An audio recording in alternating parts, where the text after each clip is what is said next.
ఈ సో, భగవాన్ అనేది దేవుడికి దేవుడికి అంటే దేవుడిని మనం భగవంతుడు అని పిలుస్తాం గదా! సో, అది భగవాన్ అనేదుంది. ఆ రిఫరెన్సెస్ కొంత కాంటెంట్‌లో ఉన్న దీనికి అసోసియేట్ చేస్తే మేము అక్కడ భగవాన్ అనేది ఇప్పుడు మనకి కృష్ణ భగవాన్ గారు ఉన్నారు గదా! అలా భగవాన్ అనేది మనకు కామన్ నేమ్. మనకిక్కడ సౌత్‌లో మనం వాడుకునే కామన్ నేమ్ అది. ఇన్‌ఫాక్ట్ దీంట్లో ఇంతకుముందు సెన్సార్ అవ్వకముందు నరేష్ గారి క్యారెక్టర్ పేరు భగవాన్. సో, దాని గురించని హే భగవాన్ అని పెట్టాల్సొచ్చింది. సో, బట్ వాళ్ళు అంటే భగవాన్ అంటే భగవంతుడిని రిఫర్ చేస్తున్నారు గదా! సో, అది ఉండకూడదు అనేసి అన్నారన్నట్టు అంతే.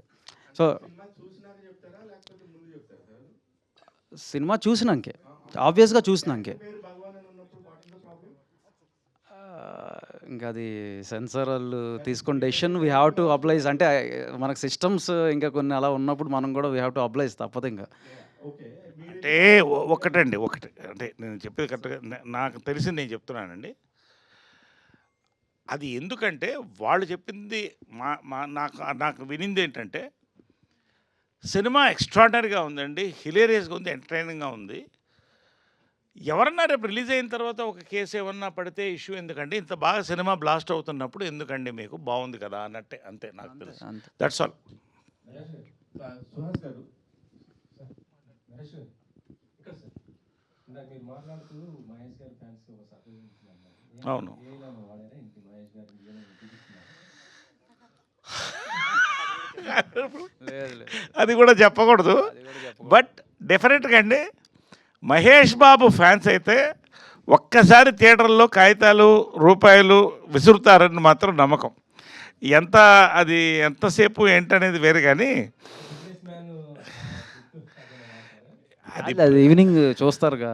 మీరు తినబోయే చూస్తారు ముందు కదా, అన్నం రుచెందుకు? శ్రీమంతుడు బిజినెస్ మ్యాన్ పోకిరో ఏదో మీరు తెలుసుకోండి, నేను అంతే. చెప్పు. ప్రొడ్యూసర్ గారు సార్ శ్రవంతి గారు ఇక్కడ వెంకట్ గారు హాయ్. హాయ్ అండి. All the best. ఈ సినిమాకి మీరు మంచి హిట్ కొట్టాలని చేస్తున్నాను.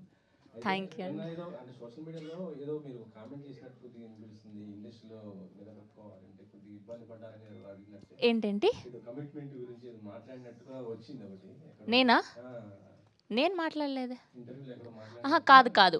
నేను ఒక పోస్ట్ పెట్టినప్పుడు ఇలా హోస్టింగ్ ఫీల్డ్‌లోకి రావాలి అంటే కమిట్మెంట్ లేకుండా ఎలా రావాలి అని ఒక అమ్మాయి కింద కమెంట్ పెట్టారండి అని అన్వర్ గారి ఇంటర్వ్యూలో చెప్పాను. నాకని కాదు. నేను ఇన్నేళ్ళు సక్సెస్‌ఫుల్‌గా హ్యాపీగా మీలాంటి అందరితో కలిసి పనిచేస్తున్నా. నేను ఎప్పుడు అలాంటివి ఫేస్ చేయలేదండి. కాదండి, ఇప్పుడు ఇన్ని ఇన్ని సంవత్సరాలు నిలదొక్కోవాలి అని 50 ఏళ్ళు అంటే నేను కూడా కమిట్మెంట్ ఉండాలి కదా.